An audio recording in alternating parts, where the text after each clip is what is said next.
The transition from a paycheck to a steady reserve of capital is often described as a series of grand maneuvers or sudden realizations, but for most people sitting at a kitchen table on a Tuesday evening, it begins with a quiet and somewhat unremarkable decision.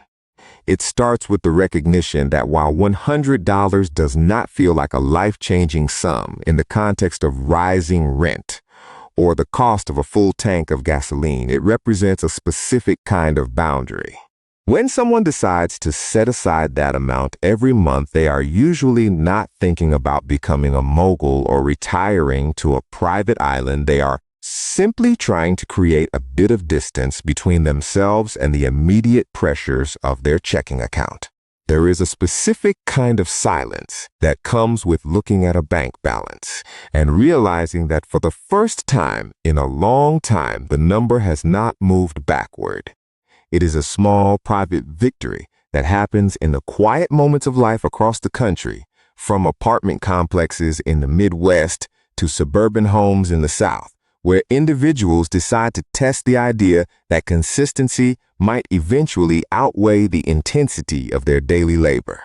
There is a deeply held belief in our culture that saving small amounts of money is a futile exercise, a mere drop in a bucket that is leaking faster than it can be filled. We are told through various channels that if we cannot commit thousands of dollars or find the next explosive investment, we are essentially wasting our time. This belief feels true because, in the short term, the math seems to support it.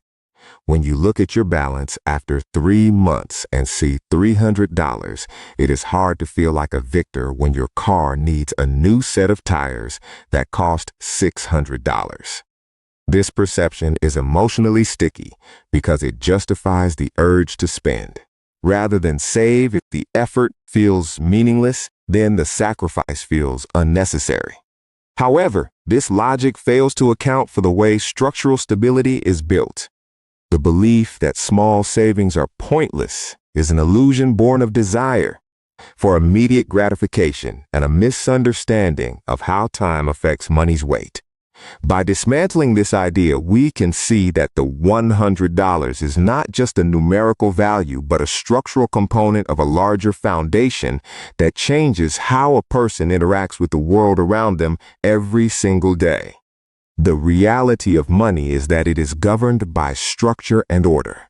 It is not governed by the strength of one's desires or motivation. Before the magic of compounding or long-term growth can even begin, one must navigate the rigid constraints of their current financial landscape.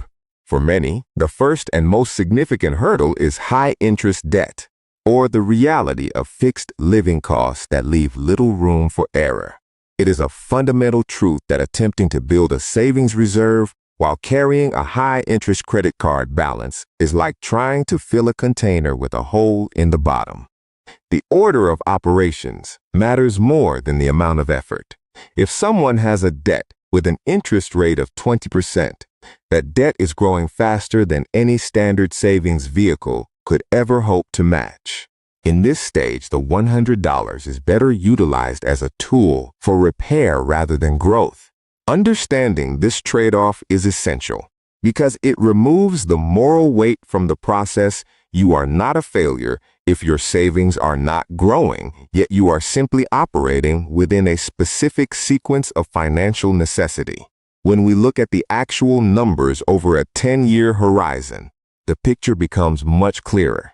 Consider an individual who consistently places $100 into an account every single month. After 1 year, they have $1,200. After 5 years, that sum is $6,000 without interest.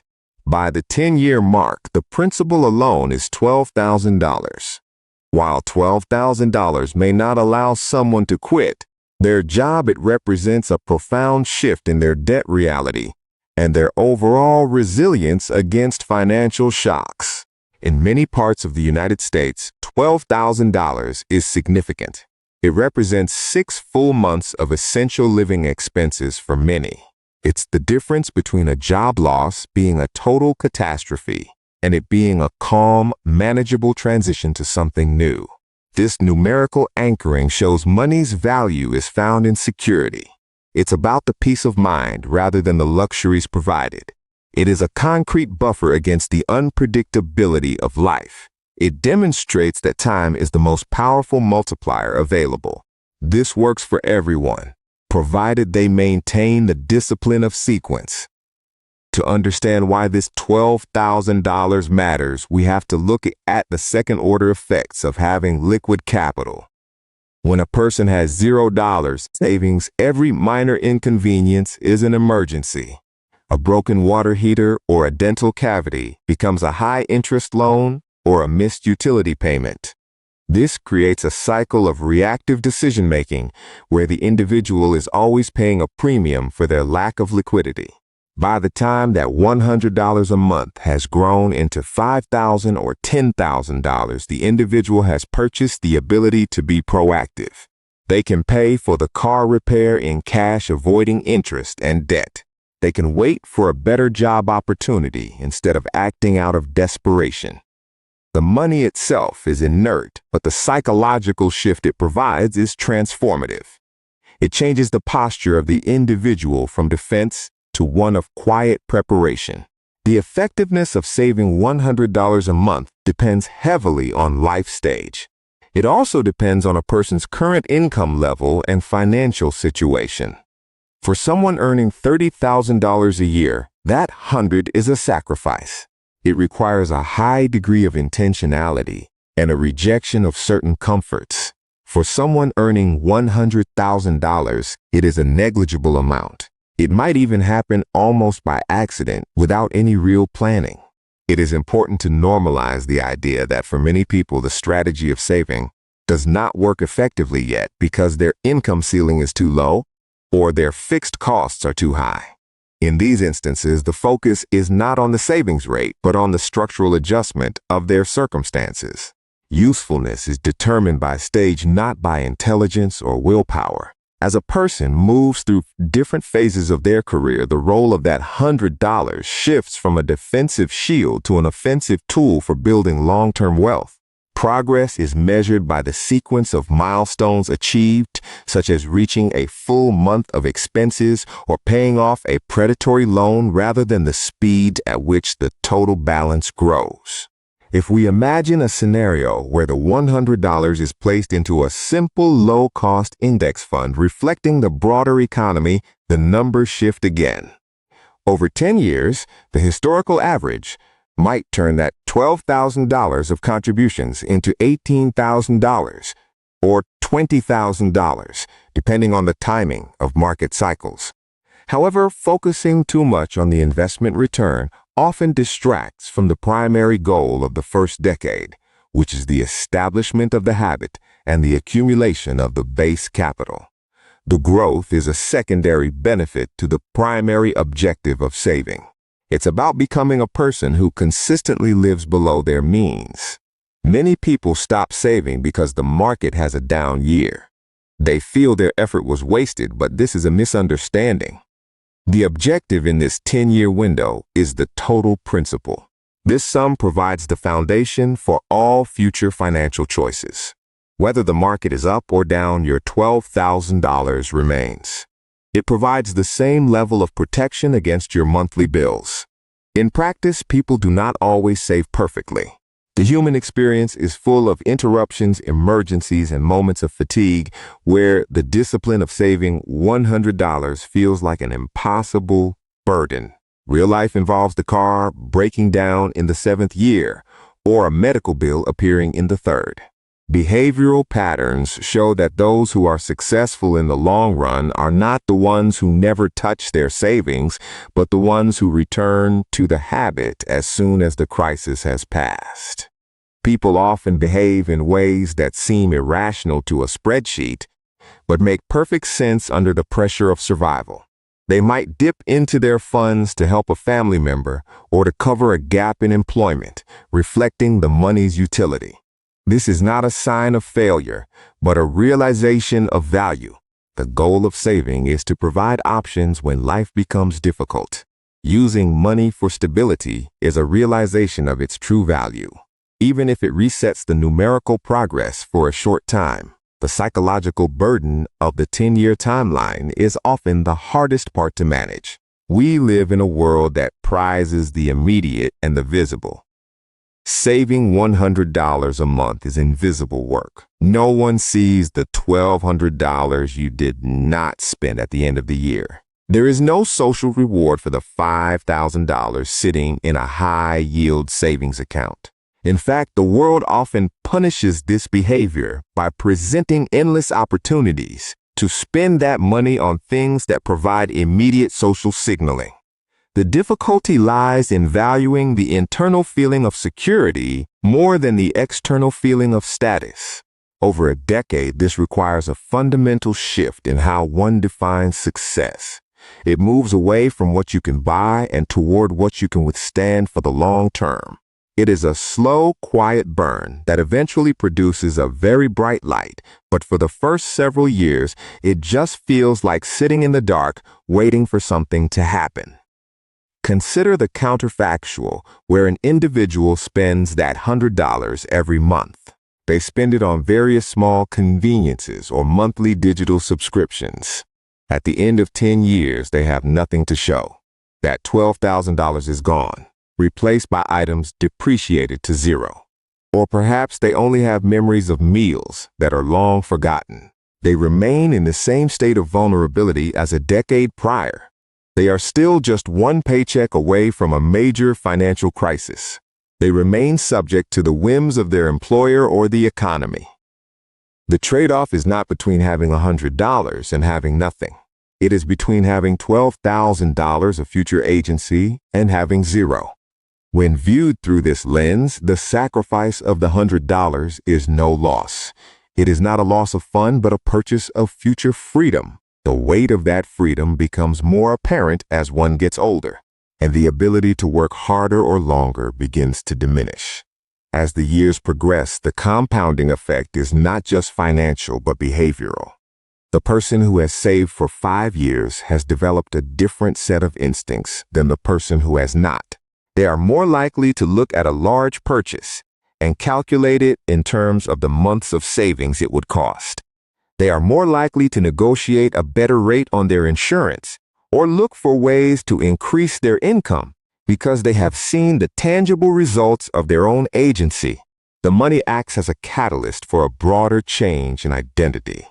You are no longer someone who is just getting by. You are someone who is building something truly meaningful. This shift in identity is often more valuable than the account balance. It informs every financial decision for the rest of your life. It creates a virtuous cycle where saving stability allows better decisions. This in turn leads to even more long-term financial stability. We must also acknowledge the role of inflation in this 10-year journey. $100 today will not buy the same amount of goods as $100 10 years from now. This is a reality.